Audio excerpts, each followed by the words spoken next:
WrestleVotes on Twitter was first to report 3 additional names not yet confirmed by WWE, although they should be any week now, for this year's Hall of Fame induction ceremony. Dave Meltzer said in this week's Observer that the report, which originated on WrestleVotes, is accurate. Now, we already know that Batista and the NWO, Hogan, Hall, Nash, and Sean Waltman are going into the Hall of Fame. They're the headliners. Batista and the NWO are your headliners in Tampa this year at the Hall of Fame. Joining them, if this report is accurate, will be Jushin Thunder Liger, who retired just last month. I had him pegged as the international inductee last year, so I was only a year off. And Nikki and Brie, the Bella twins, the pregnant Bella twins. They are both with child and expecting at the moment. No one is going to doubt Liger's credentials when it comes to being acknowledged in any wrestling Hall of Fame, even though he only wrestled once in a WWE ring, and that was against Tyler Breeze at the first NXT TakeOver show in Brooklyn. He technically wrestled twice for WWE at the Tokyo Dome in 1990. There was a joint show, a rare joint show that WWE, where they partnered with other promotions. There was a joint show in 1990, for those who don't know, at the Tokyo Dome, called the Wrestling Summit, where WWE collaborated with All Japan and New Japan. Actually, it was probably more surprising to see All Japan and New Japan working together than WWE being there. But there's this great photo online. If you do a Google image search, it's probably one of the first things that comes up if you type in the right keywords. There's this great photo online of Liger making his entrance. And Vince McMahon is just like in the dugout or whatever, standing behind him with his glasses on, pointing to the ring, almost like he's sending Liger out to destroy someone. There's a Bret Hart match on that show against Tiger Mask being Mitsuharu Misawa. A Bret Hart Misawa match. You would think that this is a dream match. And that match is a total letdown. That match is not good. Not good. Now, had they done that match 5 years later, it probably would still be talked about today. It would probably be this legendary match. You know, Misawa would go on to become one of the biggest stars of all time. Bret Hart would go on to become a much bigger star and a much better wrestler over time. So that match probably came 5 years or so too early. But I got to see Liger in action live twice in my life. Once was that TakeOver show in Brooklyn. The other, I believe, was at a Ring of Honor show at the Hammerstein Ballroom. I don't remember what year or what show it was, but I'm almost positive I was at a Hammerstein show and saw him wrestling. You know, last year I got to Madison Square Garden late for their G1 Supercard, and I missed the pre-show Battle Royal that had Liger in it. I got there late from the House of Glory show, so I didn't get to see him there, but the guy's a living legend. There should be no debate about this. And there was some in the Facebook group. I think from people who didn't realize that he actually did wrestle that one match at the TakeOver show. So technically he has a match in a WWE ring that they can acknowledge and they can put in his video package. If that meets your threshold for what qualifies as a Hall of Fame candidate, I'm almost positive they put people in, and I'm talking wrestlers, not celebrities, before promoters, Vern Gagne. I'm almost positive there are more than one person in the Hall of Fame, more than one wrestler, promoter who never worked in WWE, never had a match in WWE. But even if they didn't, here's the thing that people need to understand. You have other wrestling Hall of Fames. And some of those Hall of Fames are even more respected and well regarded than, the WWE one, because the WWE one is just, there's no physical Hall of Fame. There's no physical Hall of Fame. There's no formal process for how these decisions are made. So it's totally a WWE marketing ploy. Everybody knows that. But WWE is the big game in town. They're buying up tape libraries. They put all their competition out of business. They are still the big dominant player in the wrestling industry. And they have the most visibility and the most reach. So to a lot of people, it's a big deal to be acknowledged. And it could get them a big payday after the fact. They can go around and go to different conventions and go on the indies and, hey, it's WWE Hall of Famer so-and-so, and maybe they can charge a higher fee. So to some of those people, it is a big deal. They have an obligation, I feel, as, the last big kind of dominant player in town. We'll see in 5 years what AEW looks like, or anybody else who may pop up. But I think they almost have an obligation to, honor some of these people in a way. They don't have to. Obviously, they don't have to do anything they don't want to. But I think they do. I think they do have an obligation to acknowledge some of these people. It's a nice thing for them to do. And it makes the Hall of Fame, it gives it a little more credibility in the eyes of some people, that they're willing to step outside their own little bubble and acknowledge some of these really big legendary names that have made an impression on the wrestling industry. I mean, look, there's a lot of wrestlers who probably work for Vince McMahon right now in his own company who would say that one of their big inspirations in coming up in the business was Jushin Thunder Liger. So whether or not he has a whole resume of matches in WWE, it doesn't matter. He's probably influenced a whole generation of talent that work for him right now. So he deserves to be honored. He deserves to be acknowledged. He's a living legend, and I'm glad that they're... Again, this is not confirmed yet, but it sounds like it is. I'm glad they're doing it.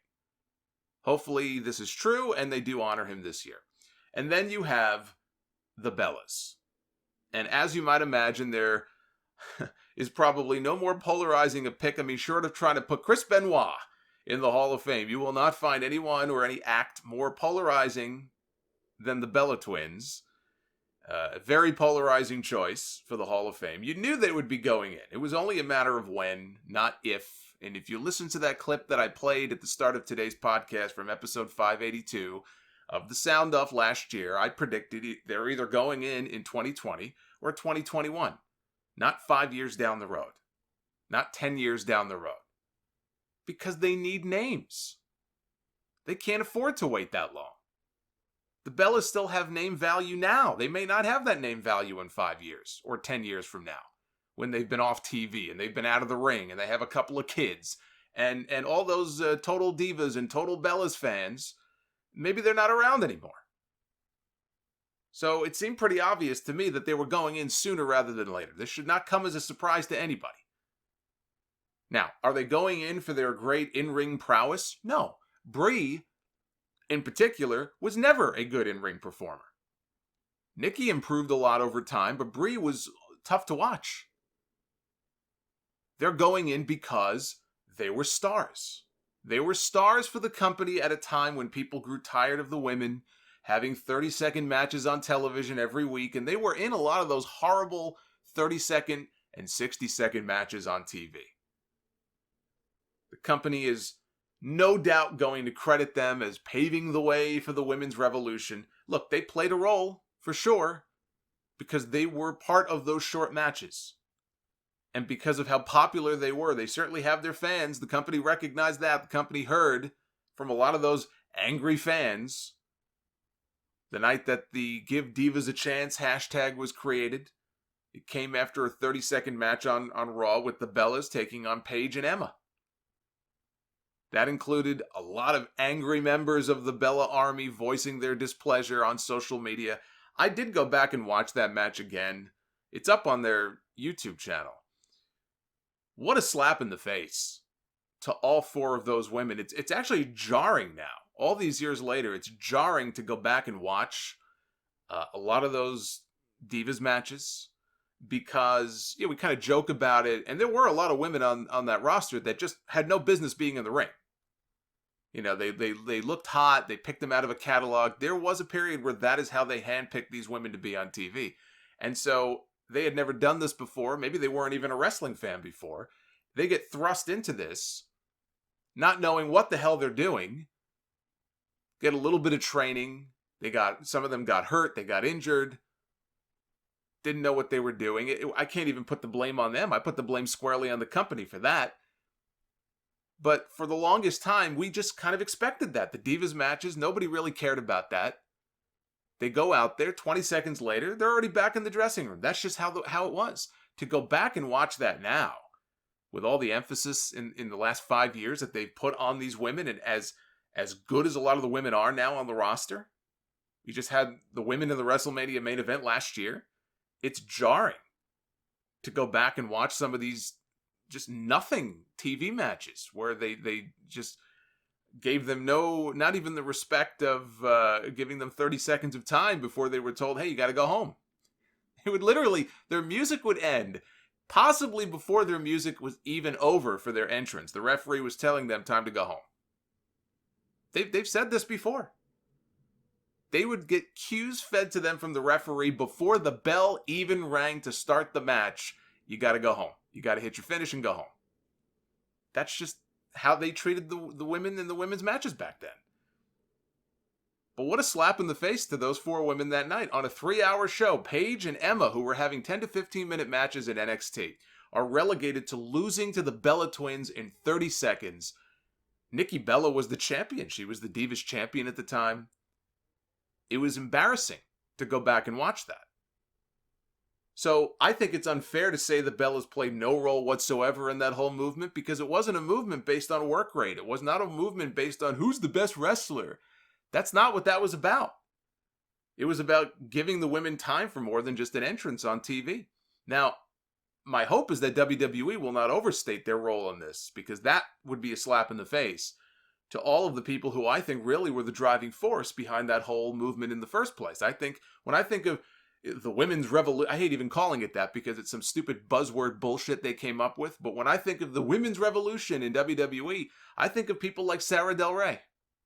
Or Sarah Amato. I still think of her as Sarah Del Rey.